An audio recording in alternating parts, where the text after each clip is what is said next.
How to think for yourself. November 2020.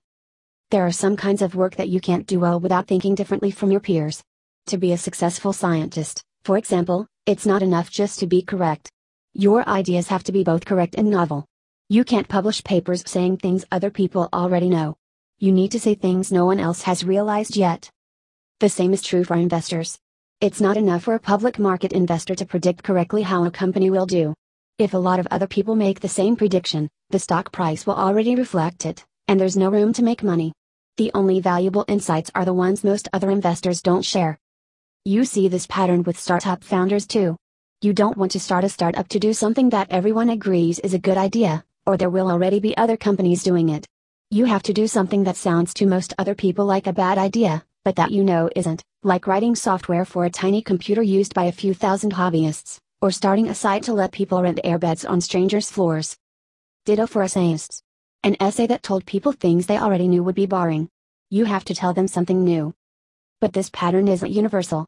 In fact, it doesn't hold for most kinds of work. In most kinds of work, to be an administrator, for example, all you need is the first half. All you need is to be right. It's not essential that everyone else be wrong. There's room for a little novelty in most kinds of work, but in practice there's a fairly sharp distinction between the kinds of work where it's essential to be independent-minded, and the kinds where it's not. I wish someone had told me about this distinction when I was a kid, because it's one of the most important things to think about when you're deciding what kind of work you want to do. Do you want to do the kind of work where you can only win by thinking differently from everyone else?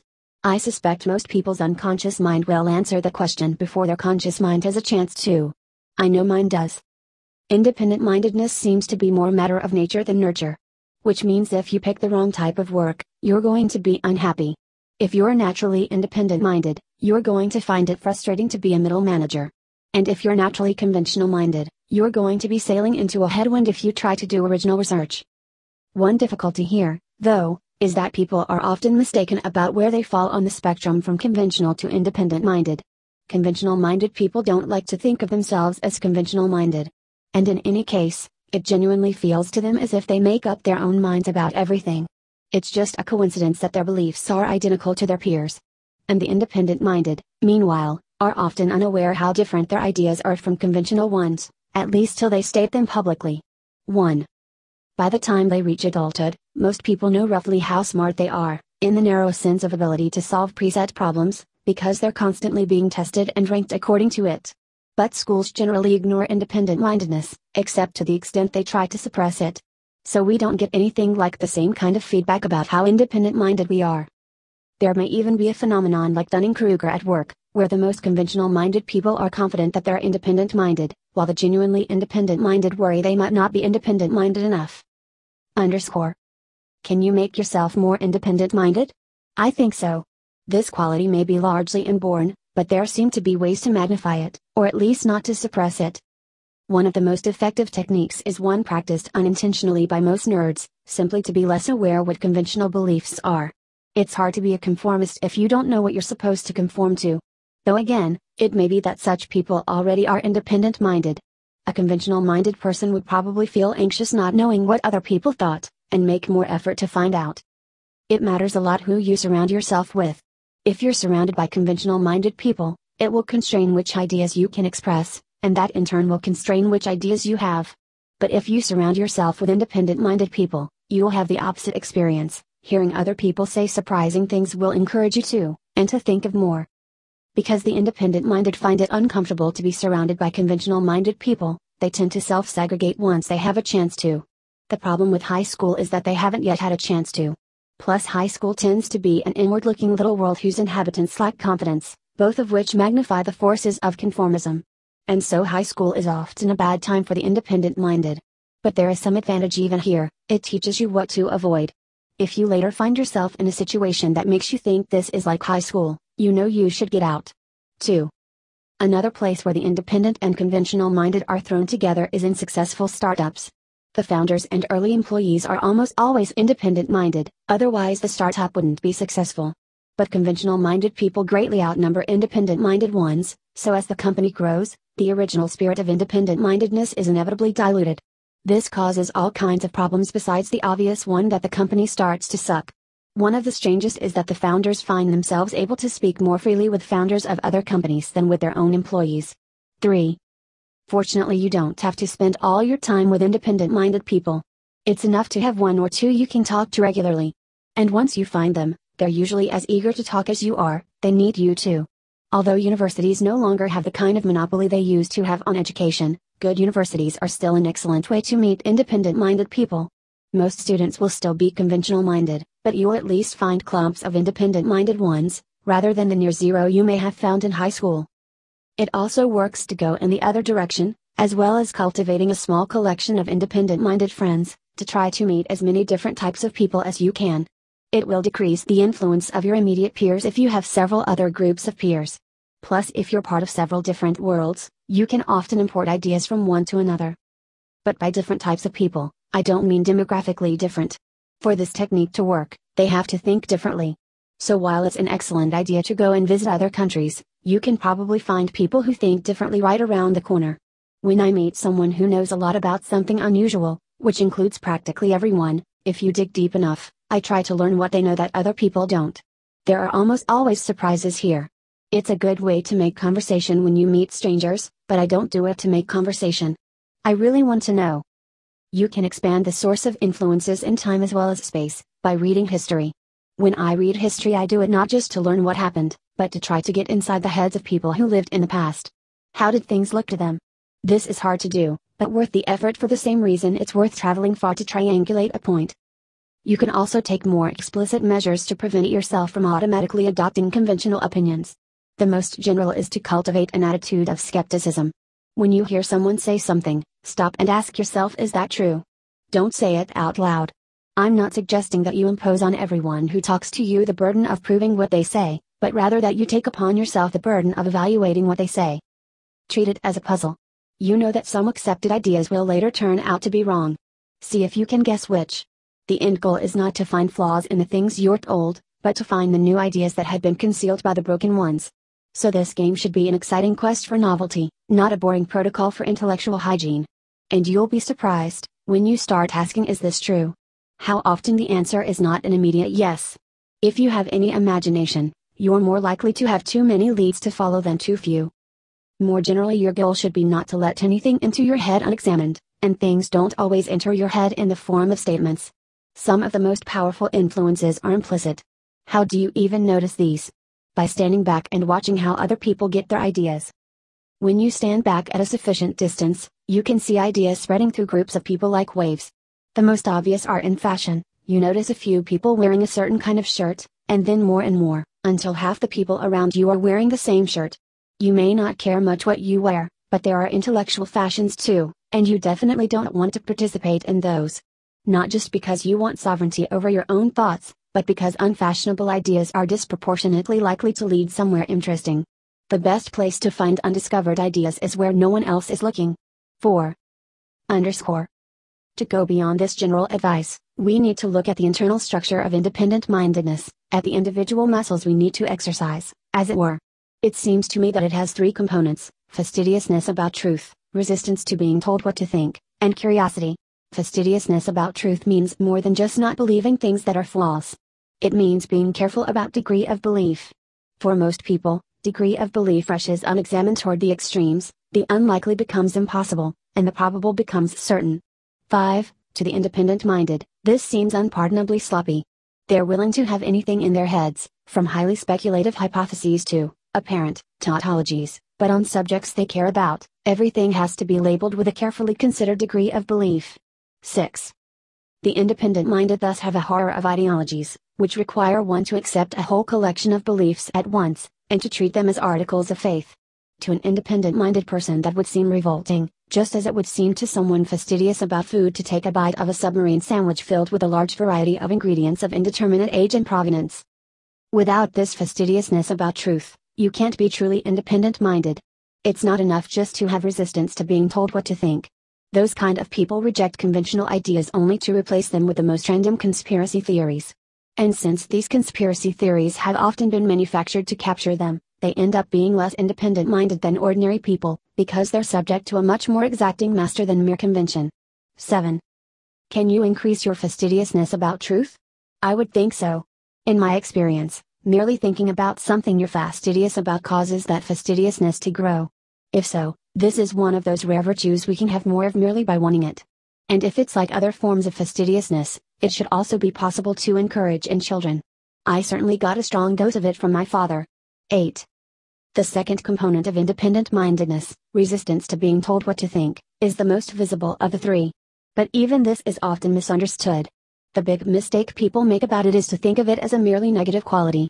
The language we use reinforces that idea. You're unconventional. You don't care what other people think. But it's not just a kind of immunity.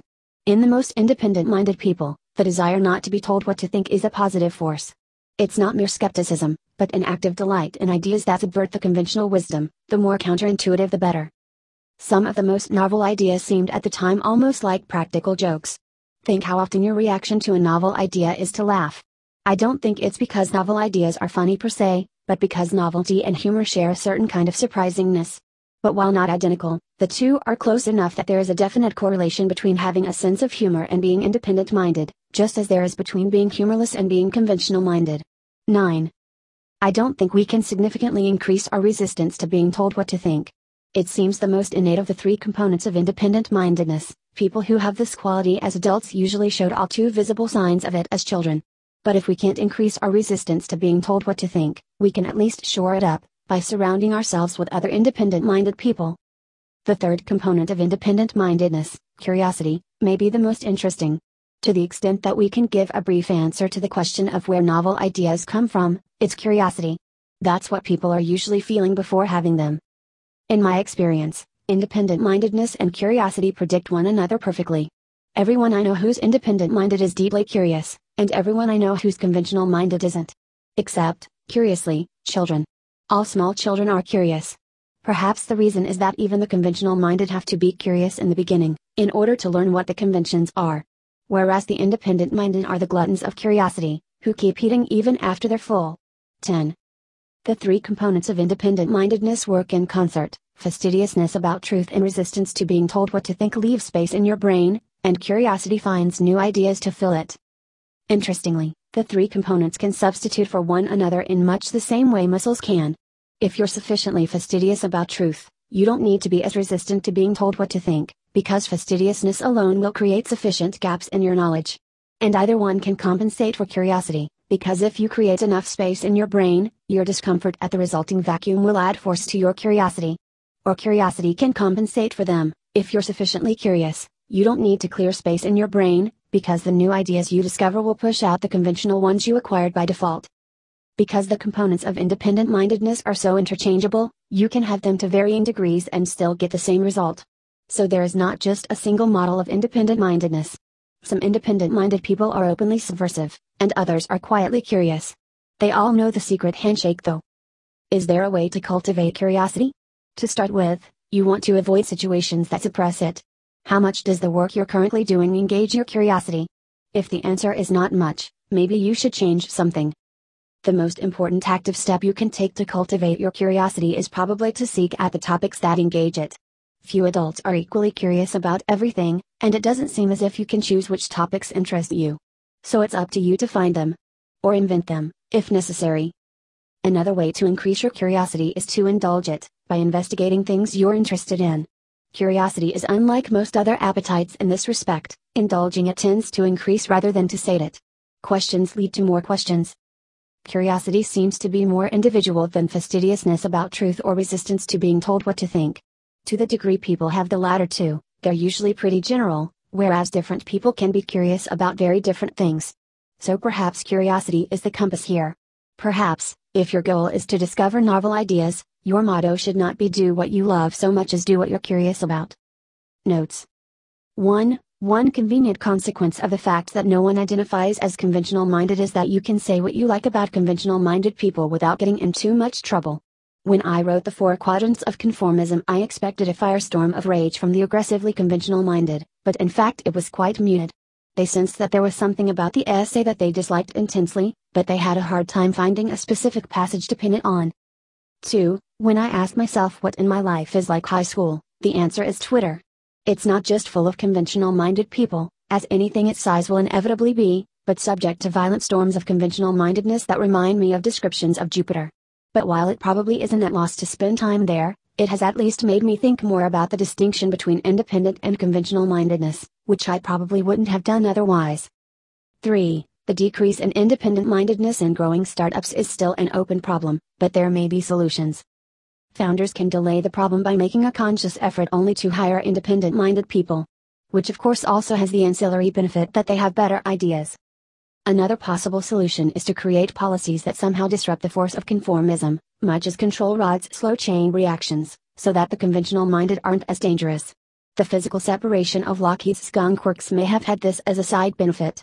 Recent examples suggest employee forums like Slack may not be an unmitigated good. The most radical solution would be to grow revenues without growing the company. You think hiring that junior PR person will be cheap, compared to a programmer, but what will be the effect on the average level of independent-mindedness in your company? The growth in staff relative to faculty seems to have had a similar effect on universities. Perhaps the rule about outsourcing work that's not your core competency should be augmented by one about outsourcing work done by people who'd ruin your culture as employees. Some investment firms already seem to be able to grow revenues without growing the number of employees. Automation plus the ever-increasing articulation of the tech stack suggest this may one day be possible for product companies.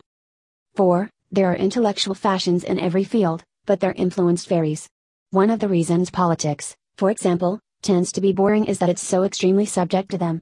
The threshold for having opinions about politics is much lower than the one for having opinions about set theory.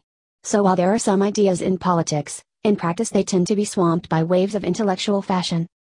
5. The conventional-minded are often fooled by the strength of their opinions into believing that they're independent-minded. But strong convictions are not a sign of independent-mindedness. Rather the opposite. 6. Fastidiousness about truth doesn't imply that an independent-minded person won't be dishonest, but that he won't be deluded. It's sort of like the definition of a gentleman as someone who is never unintentionally rude. 7. You see this especially among political extremists. They think themselves nonconformists, but actually they're niche conformists. Their opinions may be different from the average person's, but they are often more influenced by their peers' opinions than the average person's are. 8. If we broaden the concept of fastidiousness about truth so that it excludes pandering, bogus, and pomposity as well as falsehood in the strict sense, our model of independent-mindedness can expand further into the arts. 9. This correlation is far from perfect, though Gödel and Iraq don't seem to have been very strong in the humor department.